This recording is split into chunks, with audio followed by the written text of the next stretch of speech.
دوستان عزیزم سلام، امیدوارم که حالتون خیلی خوب باشه. این اولین ویدیویی که من دارم برای کانال درست میکنم راجع به یه سری مباحثی که اه، خودم خیلی شکست خوردم توش حقیقتش و دوست دارم که بهتون بگم توی این سبک و امیدوارم که به دردتون بخوره که قاعدتا خواهد خورد. چند تا اشتباه رایج تو سبکای اسمارت مانی ICT بیشتر در سبکای واکنشی وجود داره که اگر اینها رو رعایت بکنین میتونم بگم که حداقل 30 الی 40% استاپاتون کمتر خواهد شد. چرا استاپاتون کمتر خواهد شد؟ چون معامله ای نخواهید کرد به خاطر اینکه این فیلترها وجود داره و استاپی هم نخواهید خورد. خب، اولین نکته و به نظر من بزرگترین نکته ای که بعد از مدیریت سرمایه و ریسک شما باید رعایت بکنید تایم فریم. یعنی چی تایم فریم؟ یعنی اینکه اگر شما در سبک استراتژیتون کانسپت های مختلفی وجود داره، یکی در بی میگه سقف و کف پایین تر، یکی با شکست اینجا میگه روند تغییر کرده باهاش میره بالا، یکی میگه اینجا نقدینگی بوده و قیمت میاد پایین. من اصلا وارد این مباحث نمیخوام بشم، هر کس سبک و سیاق خودشو داره. ولی چیزی که در تمام این سبک ها مهمه تایم فریمه. آقا یعنی چی؟ یعنی اینکه قیمت اگر در دل ساختار روزانه نزولی هست، آیا این ساختار روزانه یک روند داخلی هست یا یک روند اصلیه؟ یعنی ترند اصلی بازار منه یا صرفا یک اصلاحه؟ خب از کجا میتونیم اینو تشخیص بدیم؟ از مولتی تایم فریم میتونیم تشخیص بدیم. یعنی چی؟ یعنی شما در روزانه چارت رو نگاه میکنید، یا چارت طلایه سعودیه دیگه، اینجا که رنج بوده، بعدش که سقف شکسته شده و روزانه سعودی، از قبلترش هم سعودی بوده. خیلیا فکر میکنن که سمت چپ چارت هم مهمه. درست هم فکر میکنم مهمه، ولی ماها که نمیتونیم دائما ذهنمون رو چطوری بخوام توضیح بدم اینکه یه سری بخوام چجوری توضیح بدم اینجوری میشه که یه سری اشتباهات وجود داره و فکر میکنیم که هر چیزی که در این ور وجود داره قیمت در آینده که بهش برخورد میکنه مهمه. اکثریتمون فکر میکنیم که اینجوریه، با اینکه اینجوری نیست. قیمت این ور براش مهم نیست، قیمت نقدینگی براش مهمه. یعنی چی؟ آقا من در روزانه دارم چهار تا این شکلی نگاه میکنم، اوکی؟ در دل تایم فریم روزانه من قیمت من وقتی نقدینگی روزانه منو میزنه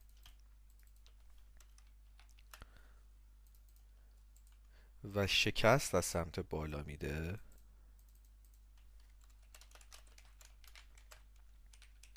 یعنی روند من صعودی است در دل تایم فریم روزانه. اگر در تایم فریم روزانه شما نقدینگی زده نشود و صرفا شما یه چنین حرکتی رو ببینی، این حرکت صعودی نیست. همتون شاید بپرسید یعنی چی؟ سقف و کف بالاتر، تئوری فلان. خیر، صعودی نمی باشد. چرا صعودی نمی باشد؟ به خاطر اینکه در لک های قبلی قیمت هیچ نقدینگی نزده. حالا این مبحث جلوتر توضیح میدم، الان مبحث تایم فریم. خب حالا این تایم فریم ما چرا مهم شد؟ چون گفتم آقا تو دل یک روند صعودی وقتی اصلاحی به سمت بالا داره میاد در 4 ساعته، یعنی یک روند نزولی روزانه است، تو 4 ساعته شما داری سقف و کفهای بالاتر میزنی به قول خودتون. و صرفا این سقف و کف ها رو به عنوان یک نشانه صعود میبینی. قیمت میاد وارد نقدینگی روزانه میشه و کله میکنه به سمت پایین. نمونهش هم بهتون نشون میدم الان روی چارت. تایم فریم اینجا به درد میخوره که اهمیتش قیمت در هر تایم فریمی که دارید نگاه میکنید، چه 5 دقیقه، چه 30 دقیقه، چه 15 دقیقه، چه هر تایم فریمی که نگاه میکنید، تا جایی اعتبار دارد که وارد نقدینگی تایم فریم بالاتر نشده باشد. یعنی چی؟ یعنی اینکه منظورم از نقدینگی اوردر بلاک، اوردر فلو، ایمبالانس، FVG اینا نیستا. نقدینگی. حالا مبحث نقدینگی اصلا یه مبحث پیچیده است. هر مبحثی که شما به عنوان نقدینگی در سبک خودتون دارید، اگر قیمت تاچ نکرده باشه اونجا رو، روندی که شما داری نگاه میکنی روند صحیحه. یعنی اگر تو 30 دقیقه تایم فریم بزرگته، نقدینگیت صرفا اگر این سقفه، قیمت اگر اینجا رو نزده باشه، تو اینجا در تایم فریم پایین تر اگر هر تاییدیه‌ای داری میگیری درسته. ممکنه اینم فیل بشه ها، صرفا حرفای من مبنی بر این نیست که همه چیز 100%. نه. پس تایم فریم اینجا اولویت پیدا کرد که هر تایم فریمی رو شما نگاه میکنید تا موقعی اعتبار داره که وارد تایم فریم بالاترش نشده باشه در سبک و استراتژی خودتون. اگر در سبک و استراتژی خودتون شما 2 تایم فریم بیشتر نمیتونی داشته باشی، به نظر اون استراتژی اشتباه، واقعا اشتباه. یعنی اگر صرفا 5 دقیقه 1 دقیقه دنبال میکنی، یا 1 ساعته 5 دقیقه دنبال میکنی، یا 4 ساعته 15 دقیقه دنبال میکنی، بازم اشتباه. یعنی نمیدونی که اگر تایم فریم 4 ساعته تو نزولی شد تا کجا نزولی هست و فکر میکنی که یک اوردر بلاک روزانه‌ای مثلا داری، تا اونجا نزولی سخت‌تر اشتباهی. پس هینت اولی که من میتونم بدم اینه که شما در سبک و استراتژی خودتون باید دنبال نقدینگی های تایم فریم های بالاترتون باشید. این تا اینجا. حالا یک اشتباه دیگه که تو سبک اسپورت مانی انجام میشه اینه که فکر میکنن که اینجا شکسته بشه چاک اتفاق افتاده. این اشتباه درست هست یعنی میگم بستگی به اون نوع استراتژی داره که اینو شما درست بدونی یا صرفا نقدینگی بدونی. چون خیلی ها اینجا رو چاک میگیرن و در اینجا اوردر فلو یا اوردر بلاک دارن، قیمت وارد میشه و تاییدیه میگیرن باش میان بالا. این درسته. ولی خیلی فکر میکنن که این اینجا رو شکست دیگه ما رفتیم برای صعود. خیر، به این شکل کار نمیکنه. من نمیخوام وارد جزئیات بشم که بخوام استراتژی ما توضیح بدم یا استراتژی دیگران رو توضیح بدم. من دوست دارم که یک سری اشتباهاتی که دارید انجام میدید اصلاح کنید. اولی مورد تایم فریم بود. 30 دقیقه 5 دقیقه اگر نگاه میکنی اشتباه داری انجام میدی. دومی مبحث شکست ساختاره. شکست ساختار، این شکست ساختار آیا یا نه؟ کی شکست ساختاره؟ سقف و کف های ماژور شما کجاست؟ سقف و کف ماژور تو اینه، سقف ماژورت اینه، کف ماژورت اینه، یا سقف ماژورت اینه، کف ماژورت اینه. و هر اتفاق اینجا بیفته تو دیدگاه تو تأثیری نمیذاره.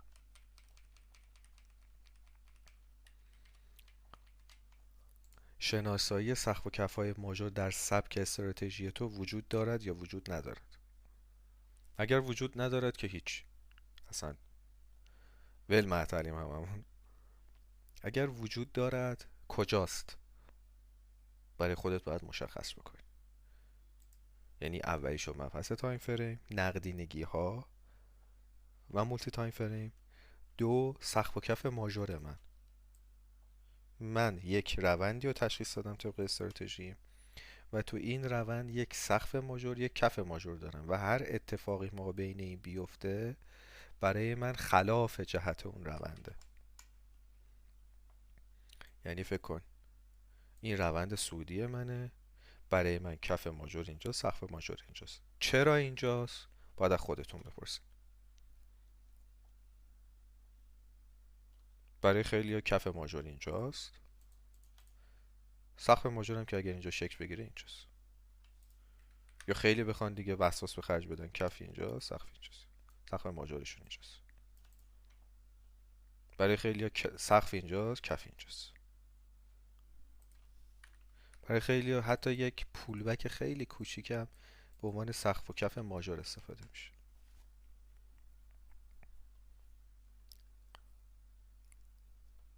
پس شناسایی سقف و کف‌های ماژور در سبک و استراتژی خودتون و پایبند بودن به اون. چجوری میتونی پایبند بمونی؟ با بک تست. شما نمیتونی بگی یهو 4 تا باز بکنی بگی که اینجا کف ماژور من، اینجا سقف ماژور من. بر مبنای چه چیزی داری اینو میگی؟ اوکی؟ این تا اینجا. مبحث بعدی مبحث اوردر بلاکه. در سبک‌های اسمارت مانی به خصوص اوردر بلاک پایین ترین اهمیت رو در سبک اسمارت مانی داره و بالاترین اهمیت رو اوردر فلو داره.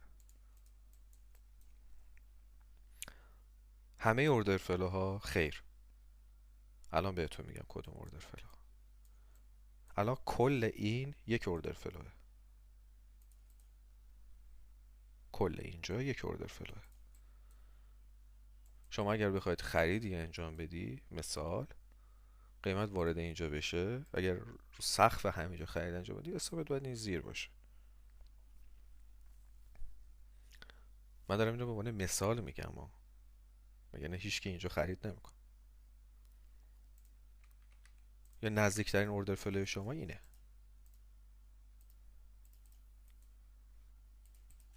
یا اینجا قیمت وارد اوردر فلو شده دیگه، با یک کندل وارد اوردر فلو شده، کندل تایید بوده، بعدش کندلی بوده که اوردرها رو برداشته و رفته بالا.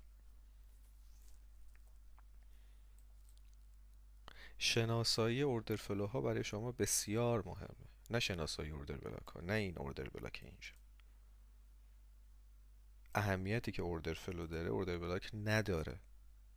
اهمیتی که اوردر فلو داره FVG نداره دوستان. اینو من دارم طبق استراتژی صحبت میکنم که ازش بک تست گرفته شده. در اکثر مواقع FVG فیلد میشه.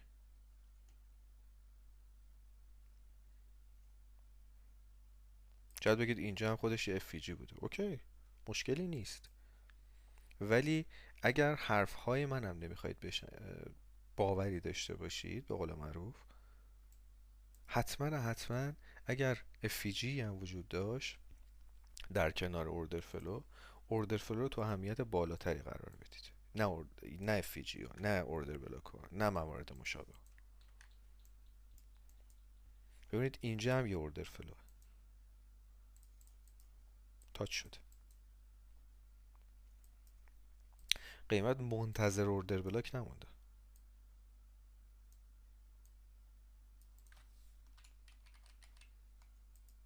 ما یک اوردر فلو اصلی داریم و در داخل اون اوردر فلو یک اوردر فلو دیگه داریم.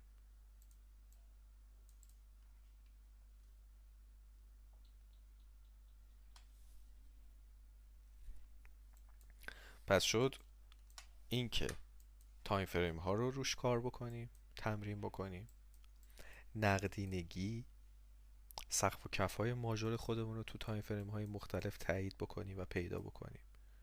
حالا شاید خیلی بپرسن این سقف و کف رو چجوری باید پیدا بکنیم؟ اینو از من نباید بپرسید، تو سبک خودتون باید تعیین بکنید که این سقف و کف کجاست و چرا این سقف و کف برای من مهمه. به چه علت مهمه؟ به خاطر فیبوناچی مهمه، به خاطر نقدینگی مهمه، به خاطر اینکه مثلا کف سیشن مثلا آسیاس مهمه، به خاطر اینکه مثلا تله اسمارت مانیه، نمیدونم محدوده ایه که اکثریت فکر میکنن اینجا قیمت برمیگرده ولی من مثلا میخوام اینجوری فکر نکنم. به چه علت؟ این به شدت مهم. این سه تا مبحث به شدت مهمه، به خصوص مبحث اول و دوم. این مبحث آخر ارد فلو مبحثی که شما دوتای اول رو کاملا درک کردی و داری ورود میکنی به معامله.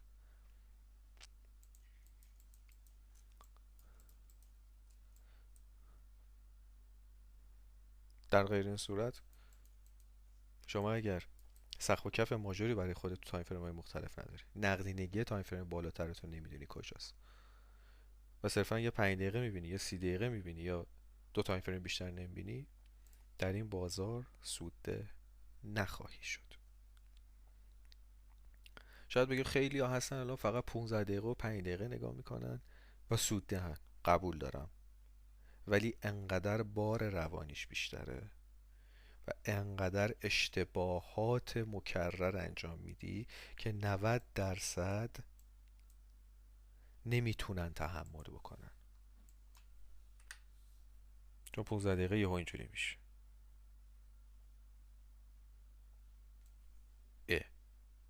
خود تو سبک اسمارت مانی که ما کار میکنیم، آقا پایین رفت بالا رفت پایین رفت بالا رفت، چه اتفاقی افتاد؟ تصمیم گیری برات سخت میشه.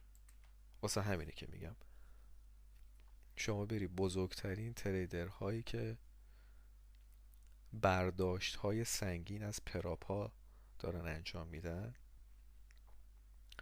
که سرچ کنید، هم تو یوتیوب هست هم تو بقیه کانال ها هست، با زیرنویس میتونید ببینید. هیچ کدومشون حتی اون اسکلپر هم دو تایم فریم نگاه نمیکنه یا تک تایم فریم نگاه نمیکنه. نقدینگی یک تایم فریم بزرگتر رو داره، وقتی وارد اون نقدینگی میشه در تایم فریم پایین کار میکنه،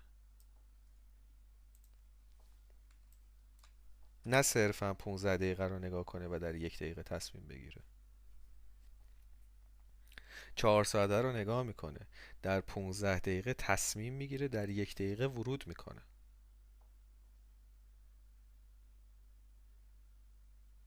شد 3 تایم فریم. گاهی تایم فریم 4 ساعته خودش وقتی ریزشی بوده یا صعودی بوده وارد نقدینگی تایم فریم روزانه شده، پس دیگه اون اسکلپر نمیاد در 15 دقیقه تاییدیه بگیره، اول میاد در 4 ساعته تاییدیه میگیره و در دل 4 ساعته دنبال 15 دقیقه است. به شدت مهمه دوستان. شاید بگم یکی از این دو موردی که گفتم 30-40% استاپاتون رو کمتر میکنه. تایم فریم و نقدینگی جفت با هم، سقف و کف های ماژور شما، سقف و کف های اصلی شما در هر تایم فریمی که داری نگاه میکنی.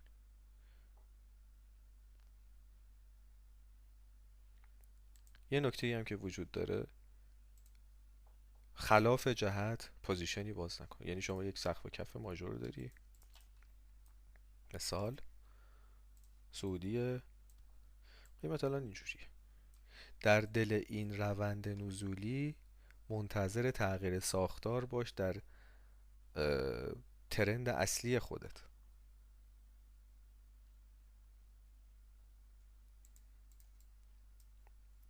خیلی من خودم این نزولیه رو میگیرم ولی سبک با سبک فرق میکنه.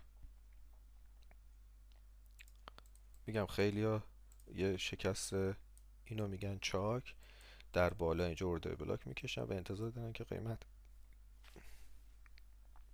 بریزه. گاهی میریزه اینقدر و دوباره میره بالا، گاهی هم تحلیلشون درسته میاد ولی دوباره از اینجا میره بالا.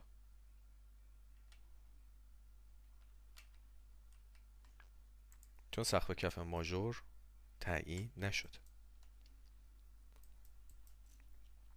و تعیین سقف کف ماژور برای استراتژی هر کس متفاوت. اگر نداری تو استراتژی سقف کف ماژور دیگه حرفی باقی نمیمونه. الان شما در دل این روند سعودی روزانه تو کجا قیمت بشکنه نزولی شده برای شما؟ همین الان تصمیم گیری کن. اینجا بشکنه، میگه نزولی شدم. اینجا بشکنه، میگه نزولی شدم. کجا بشکنه؟ یا همینجا بشکنه بگه نزولی شدم. و دیدگاهت کلا از بای میگی که طلا نزولی شد.